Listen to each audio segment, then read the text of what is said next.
Vai que tem café no dente, eu tirei. Já tô vendo que você vai colocar isso.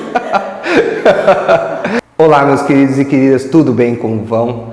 Hoje eu vou falar de um tema muito interessante que eu tenho certeza que se refere a uma infinidade de pessoas, que muitas pessoas ficam muito preocupados e recebem essa notícia às vezes de forma repentina e querem saber o que fazer quando o médico obstetra vier e cobrar a tal da taxa de disponibilidade para o parto. Bom, espero que vocês gostem do vídeo. Vamos trazer então hoje um comentário de uma notícia jurídica e não simplesmente um comentário de uma lei. Esse vídeo diferente do canal, caso vocês deem pelo menos 1000 curtidas, nós vamos trazer de vez em quando comentários, além do comentário da legislação, comentários de notícias jurídicas.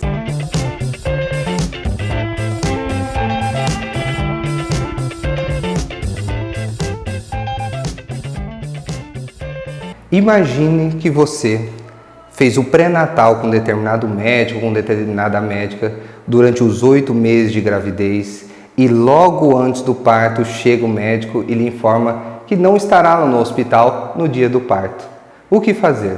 E muitas vezes o médico cobra valores que variam de R$ 1.500 a R$ 8.000, alguns casos um pouco mais inclusive, para estar lá no dia do parto. O que fazer nesse momento de indecisão? Você sentar e chorar? E então, a intenção do vídeo hoje é responder alguma dessas questões. Vejam só.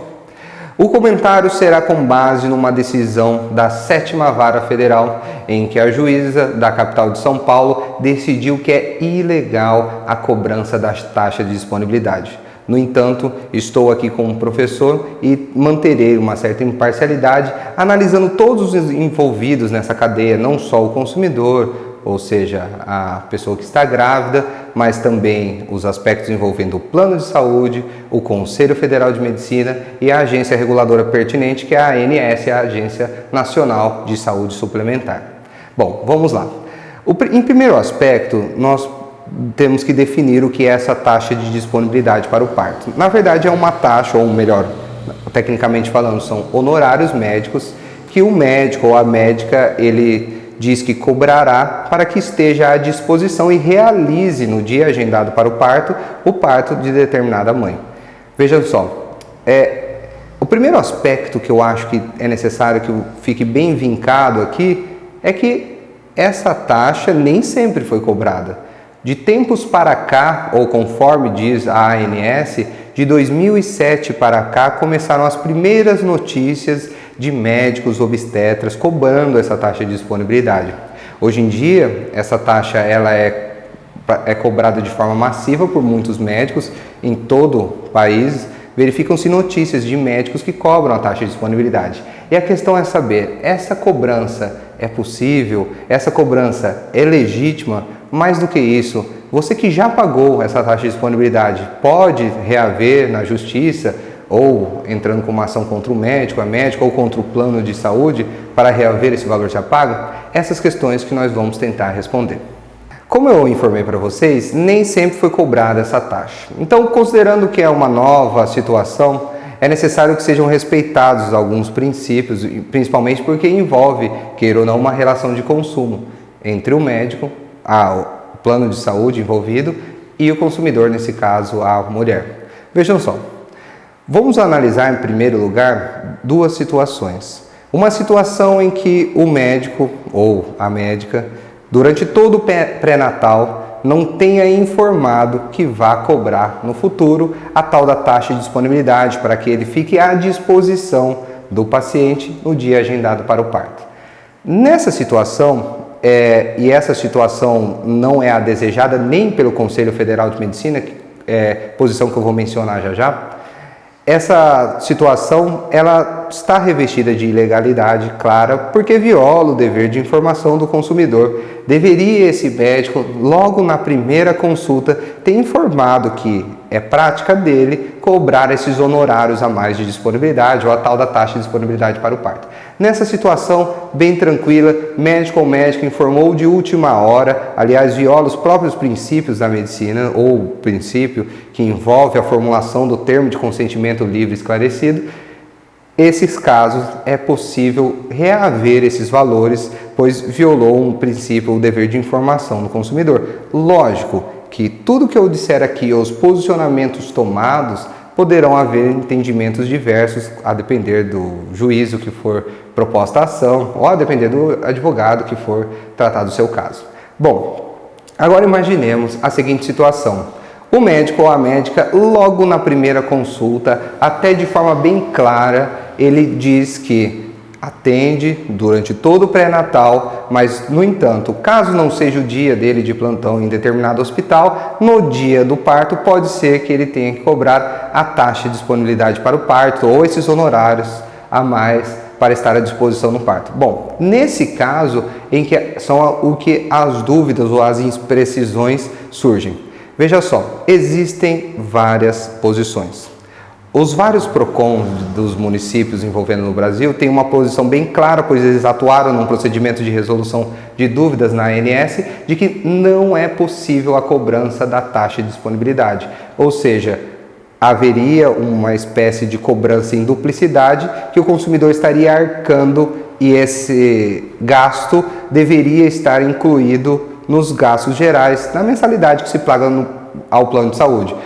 Em resumo, a posição de vários PROCONs, lógico, talvez não seja unânime, é de que essa taxa de disponibilidade é ilegal e poderia ser cobrada não só de volta diretamente do médico, mas também do plano de saúde. Essa é a posição do PROCON ou da maioria dos PROCONs. Posição do Conselho Federal de Medicina, que foi consultada, eu vou deixar o link na descrição.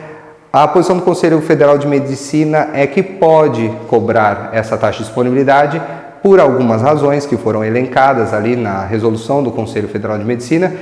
Por exemplo, que o médico, em grande parte das vezes, não recebe do plano de saúde para essa disponibilidade. É o plano de saúde quem deve disponibilizar uma equipe médica mínima no hospital para a realização daquele parto naquele dia, e essa equipe, em tese, tem a capacidade de realizar aquele serviço. Vejam só, segundo o Conselho Federal de Medicina, em seu pronunciamento, é totalmente legítima essa cobrança, uma vez que é um serviço extra que o médico está realizando e ele ficará à disposição da paciente no hospital durante todo aquele dia para que o parto aconteça. Pois nós sabemos, pode ser que o parto que está agendado para a parte da manhã, por algumas razões, aconteça à noite. De fato, temos que reconhecer que essa disponibilidade do médico é um serviço extra realizado por ele. Por isso que muitos entendem que é legítima essa cobrança, desde que esclarecida desde a primeira consulta. E isso, ou essa, é a posição do Conselho Federal de Medicina. Desde que haja no TCLE, ou seja, no termo de consentimento livre esclarecido, essa informação logo na primeira consulta é totalmente legítima a cobrança. No entanto, vem os planos de saúde com o seu argumento, dizendo que o médico ele recebe para a realização dessa cirurgia. E uma vez que ele recebe para a realização desse procedimento, está incluso aí nos seus honorários que o plano de saúde paga, essa disponibilidade. Deve ele estar ali e quando ele se compromete com o paciente, ele deve também se comprometer com essa realização, com a realização dessa cirurgia. Ou seja, o posicionamento dos planos de saúde é esse. Aí nós chegamos no posicionamento da Agência Nacional de Saúde Suplementar, a tal da ANS, que é a agência reguladora que envolve os planos de saúde. O problema é que a Agência Nacional de Saúde Suplementar ela não teve uma decisão peremptória, precisa, ou seja, pode ou não pode, embora ela indique que não pode, uma vez que eu deixarei na descrição a resolução do parecer dela, uma vez que ela diz que os planos de saúde terão que readequar seus contratos com os prestadores de serviços, prevendo que eles deverão, durante todo o atendimento pré-natal, também realizar a cirurgia e estar disponível para a realização do parto. Ou seja, vejam só, a Agência Nacional de Saúde indica, de fato, é uma postura que indica que trata-se de uma cobrança ilegal, no entanto, aí ela terá que modificar o seu contrato com as cooperativas médicas ou com os médicos diretamente para que haja essa previsão. Se nós observarmos o teor da decisão da juíza da 7ª Vara Federal, a decisão mencionada, eu vou deixar também o processo o link do processo na descrição. Se observarmos o teor da decisão da juíza, verificaremos que tende o Poder Judiciário a reconhecer pela ilegalidade em razão da dupla cobrança. O que seria isso? O médico ele já recebe para o procedimento da cirurgia, do parto ou só do parto, e estaria isso incluso nos honorários ou naquilo que ele recebe do plano de saúde. Ele não poderia cobrar do paciente esses honorários a mais, violaria então os princípios do Código de Defesa do Consumidor.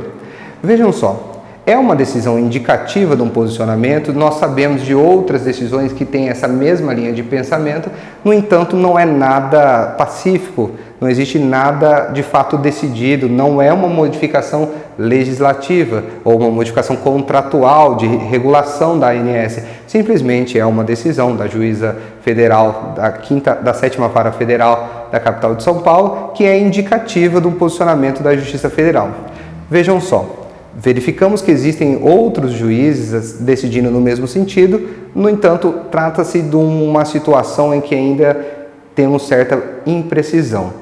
Se você já pagou essa taxa de disponibilidade, eu recomendo verificar quais foram as situações. Vejam só, se for uma situação do médico que te surpreendeu na última consulta, logo antes de marcar a data do parto, e informou que cobraria essa taxa, aí nós entendemos que existe a ilegalidade, você pode reaver, nesse caso, tanto do médico e, segundo alguns entendem, já que o plano de saúde, em tese, ele deve realizar essa prestação de serviço de maneira integral, também, ao mesmo tempo, do médico e do plano de saúde poderia ser processado. Caso o médico tenha, desde o início, apresentado essas condições, ou seja, que cobraria no futuro, caso não fosse o dia dele no plantão no hospital, aí nós entendemos que, de fato, de acordo com o Conselho Federal de Medicina, que tem a capacidade de também estabelecer resoluções de procedimento dos médicos, ou para que os médicos adotem, já que ele tem essa competência, estaria, de forma, já que é apresentado de maneira clara ao paciente, estaria então o médico revestido aí de legalidade, não haveria problema nessa cobrança, até porque nós sabemos, como já foi informado, que o procedimento de parto, dependendo do caso, ele pode, ou melhor, todo aquele processo do paciente chegar ao hospital até de fato ocorrer o parto, pode durar muitas horas e faz jus o profissional ser bem remunerado desse serviço extra que ele está prestando. Muitos dirão que é o plano de saúde quem deveria remunerar isso. E essa é a saída para aqueles que, mesmo na hipótese do médico que tem informado logo na primeira consulta e venha a cobrar, muitos entendem que poderão processar o plano de saúde para reaver esse valor. Só o médico estaria, nesse caso aí, isento de responsabilidade, já que ele foi extremamente claro com o paciente, mas o plano de saúde ele teria essa infração por não fiscalizar bem seus profissionais e admitir médicos que cobrem esse tipo de taxa ou esses honorários extras no seu convênio. Então verificamos que em alguns casos nós temos já posicionamentos, nós já temos decisão, no entanto, em casos em que o médico, ele desde logo, na primeira consulta, ele informa que cobrará essa taxa de disponibilidade, nós verificamos que existe uma situação duvidosa, nebulosa, sendo que alguns entendem que de fato o médico não pode cobrar, outros entendem que o médico até pode cobrar, mas o plano de saúde tem que devolver, e outros ainda que entendem como Conselho Federal de Medicina que o médico pode cobrar e nem o médico, nem o plano de saúde deve devolver. Essa situação, muito provavelmente, já que ela pulverizou em todo o país, será resolvida em breve pela Agência Nacional de Saúde, que o paciente, os médicos, eles chegarão no consenso e muito provavelmente o paciente que verifica que o médico cobra, ele poderá procurar um outro médico e os médicos também poderão cobrar essa taxa de disponibilidade. Bom, pessoal, espero que tenha sido útil para vocês essas informações que nós trouxemos. E então deixe um curtir, se chegarem 1000 curtidas esse vídeo, nós vamos trazer várias outras notícias jurídicas e não só comentários à legislação. Se inscreva no canal para não perder o próximo conteúdo. Um grande abraço, tchau, tchau.